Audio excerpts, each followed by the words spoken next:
Muchas gracias, presidente. Muy buenas tardes, señora ministra, vicepresidenta, señora Calviño. Le agradecemos el tono de su intervención y le felicitamos, como ya hizo el Partido Popular, por su nombramiento al frente del BEI.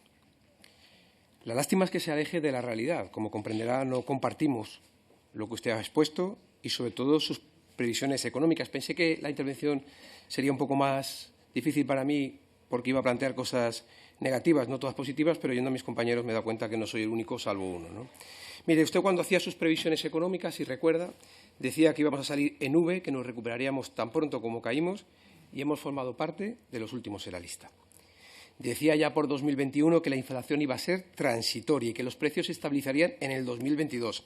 Entramos en el 24 y los precios siguen por las nubes. Hizo previsiones del PIB y la realidad y los organismos, Banco de España, AIREF, Fondo Monetario, FUNCAS, los fueron diciendo que no. Hizo pulsos dentro de su gobierno, dentro de esa formación que ustedes tienen, y los perdió en vivienda. ¿Se acuerda cuando decía que no había que bloquear el precio de los alquileres? Ley de vivienda. En los subsidios por desempleo hemos conocido todos, porque lo han hecho público, su enfrentamiento y que usted no ha ganado esa confrontación. Hablaron también de energía y ustedes estaban en contra de la energía nuclear, aunque usted ya la defiende en Alemania, y han acordado lo que Europa planteaba. También le dijimos el IVA de la cesta de la compra, que finalmente han hecho, y usted decía que eso no era la solución. Y lo acaban haciendo. Y, por último, me ha extrañado, y siquiera hablaremos de las reglas fiscales. Sorprendente que no haya hecho ni una sola referencia en su intervención. Si hacemos referencia a los datos económicos, yo creo que lo importante en estos casos siempre no son las palabras, son los datos. Y, si es posible, con un poquito de comparación. Vayamos al primer elemento, la convergencia. Cuando usted llega, recoge un país con una convergencia del 92% y se va con una convergencia del 85%, es decir, 7 puntos de caída. Nos ha superado Lituania, Eslovenia, República Checa y Chipre. Un segundo elemento de datos económicos sería la pobreza. Se lo han dicho algunos compañeros, somos más pobres. En concreto, hemos conocido que estamos en un 26% y somos el cuarto país con mayor pobreza, solamente superados por Rumanía, Bulgaria y Grecia. Pero si hablamos de población infantil, según los datos de UNICEF, ocupamos la primera posición, 27,8%. Por lo tanto, entendemos que la conclusión o el resultado no es tanto el que usted nos plantea. Usted no se nos ha llevado a ser la locomotora de Europa, como decía su compañero, más bien nos ha llevado a ser el vagón de cola. Pero hablemos de inflación y de poder adquisitivo. ¿Cómo están los españoles? Salvado los datos macro, como bien decía el compañero, vayamos a lo que están las familias. Las familias pagan más o menos luz que antes. Las familias pagan más o menos gas que antes. Las familias pagan más o menos por las hipotecas. Y las familias, salvo usted, pagan más o menos por la cesta de la compra. Yo creo que todos están viendo que su situación y su poder adquisitivo ha empeorado. Ha hecho también referencia a la deuda. Sorprendente. Usted decía que la deuda bajaba, entiendo que es el porcentaje en relación al PIB, pero es que ustedes han acumulado 420.000 millones de euros de deuda, que es la herencia que le dejan al conjunto de los españoles, sin mucho esfuerzo por intentar reducirla. Le decía también el déficit. Usted ha hecho referencia al déficit y decía que ustedes han conseguido. Mire, ustedes llegaron en el año 2018, a mitad de año. En el año 2019, el primer año que ustedes llegaron, ¿sabe cuánto fue su déficit? El 3,1. Hubo pandemia y entonces no tuvieron la corrección del déficit excesivo. Es más, Europa les dijo que habían engañado 3.000 millones de euros y así se lo dijo Eurostat. En el año 2024 ustedes proyectan un 3% y Europa les dice que no va a cumplir un 3%. Hoy mismo Europa, la Comisión y el Banco Central Europeo les ha dicho que revisen.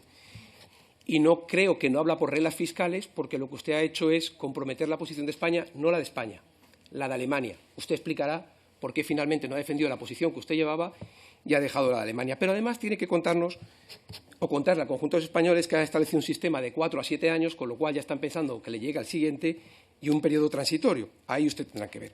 Es cierto que su compañero hablaba de velocidad de crucero, ustedes lo decían como una moto. Creo que cuando uno analiza los datos objetivos, España no va bien, evidentemente. Si nos vamos a los fondos europeos, nosotros hemos oído hablarle mucho de los fondos europeos. Ha hablado su compañero de la vacunación. Estamos totalmente de acuerdo con usted, con una diferencia. 2 elementos. Las vacunas las pagó Europa y lo hicieron las comunidades autónomas. En ningún caso el Gobierno, no se lo olvide. Si vamos a los fondos europeos, usted siempre ha dicho que es un gran éxito del Gobierno de España. Yo lo que tengo entendido es que los aprobaron la Comisión Europea, principalmente representada por el Partido Popular, el reglamento en el Parlamento Europeo y aprobado por el Consejo. Y el reparto se ha hecho conforme a la caída del PIB de los países. No sé ahí si ustedes están tan contentos de eso. Bueno, pues yo creo que es necesario no faltar a la verdad. Y eso lo decimos con datos. Su ejecución, como bien sabe, es ficticia. pero no porque lo digamos nosotros. Vamos a verlo con datos. El único dato que tenemos fiable es el que dio la Intervención General del Estado en agosto del año 2021 y dijo que la ejecución rondaba los 140 millones de euros. Era un mal dato. Podía hacer dos cosas, o mejorarlo o no sacarlo más. Ustedes decidieron no sacarlo más. Fíjate, su gran éxito es que ha llegado al 14% del tejido empresarial, que si quitamos las 300.000 empresas del kit digital, evidentemente se quedaría muy reducido. Kit digital que recuerde que se vanaglorian de los 300.000 y prometieron 1 millón. Han tenido que reconducirlo. En cuanto a la ejecución, como le digo, el último dato que intenta saber la Comisión Europea de los datos que usted le da o Standard & Poor's habla de 7.700 millones, apenas alrededor de un 25% de lo que ustedes ofrecen y tan solo el 5% del total de los fondos. Por desgracia, usted compartirá que no sabemos a cuánto. Tenemos más cuestiones. El volumen de la ejecución, solamente para el tejido productivo. Usted ha dicho 60-40, números redondos. Estamos de acuerdo, pero se le ha olvidado contarle a los españoles cuántos son los fondos que han llegado. El 85% para el sector público, solo el 15% para el sector privado. Y le ha costado sacar los datos de los 100 principales beneficiarios. Le ha costado meses y 2 requerimientos por parte de la Comisión. Cuando los compañeros le piden transparencia es por eso. Supongo que usted también sabrá que el COFI, después de 2 años, todavía no funciona correctamente y unas de las reclamaciones que le hacían de la Unión Europea. Supongo que ahora nos explicará de qué se debe ese retraso. Hemos hablado de cogobernanza. Usted ha hablado de cogobernanza. Yo le preguntaría, ¿mienten el Lehendakari cuando denuncia que ignora sus peticiones como la de los PERTES territorializados? ¿Mentía el de la CADI cuando le dijo una carta a usted quejándose de no haber tan siquiera consultado su opinión y haber despreciado a su comunidad autónoma? ¿Qué le parece que el Comité Europeo de las Regiones, en la misma línea, haya denunciado públicamente en reiteradas ocasiones que el Gobierno español está despreciando a los gobiernos autonómicos y municipales? Creo que no es lo mismo que usted está diciéndonos aquí.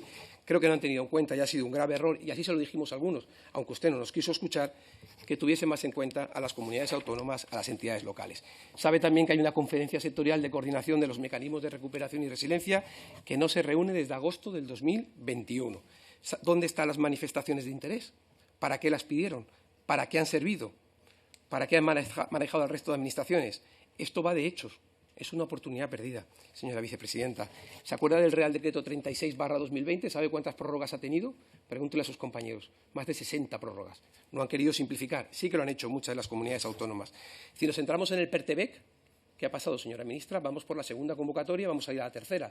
No han conseguido ejecutar de los 2.900 millones aproximadamente en la primera 800, en esta segunda veremos y habrá una tercera, seguro. Usted lo sabe igual que yo. Pero lo mejor que usted ha hecho ha sido la venta política de la adenda. Mire, cualquiera que escuche puede pensar que la adenda ha sido un gran éxito por parte del Gobierno, porque ha conseguido más dinero y, además, bueno, pues los préstamos, ¿no? Pues mire, de la adenda hay que decirle al conjunto que ustedes han conseguido más dinero porque España ha crecido menos de lo que estaba previsto, que es lo que decía el plan. Y por eso nos dan más dinero. Ojalá no nos hubieran dado más dinero. Es que España hubiera ido fenomenal. Y, en segundo lugar, es la prueba evidente de que su ejecución no ha sido la que usted cuenta. Ha tenido que modificar 52 hitos. Le digo algunos. De 510.000 viviendas a bajar a una rehabilitación de 410.000. De comprar 7.000 vehículos eléctricos a decir que solo vamos a llegar a 5.500. De decir que vamos a formar a 450.000 personas en competencias digitales a 300.000. De decir que vamos a hacer 22.000 plazas de residenciales a 15.000. Sé que ahora le echará la culpa a las comunidades autónomas, ya se lo anticipo, pero hace mucho tiempo que le dijimos que esto no iba a funcionar, muchas y algunos de los que estamos aquí presentes. Y el tiempo, por desgracia, para usted, pero sobre todo para el conjunto de los españoles, no ha sido bueno. Me preguntará cuáles son las propuestas, se lo dijimos, no eran muy difíciles. Una oficina independiente, una cogobernanza de verdad, una simplificación de trámites, que también le decía Aitor Esteban, una necesidad de incentivos fiscales para ejecutar más rápido y también los préstamos. Recuerden, préstamos que tienen para devolverse hasta el año 2058, que ustedes todavía ni siquiera han puesto en marcha. Quiero felicitar de este lado a los compañeros del PNV porque lo que usted ha presumido de supercomputación cuántica son ellos los primeros de España y ustedes todavía no han sido capaces de hacerlo. Enhorabuena al País Vasco por haberse adelantado en ese campo tan importante. Y, por último, para ir cerrando, usted habla de empleo.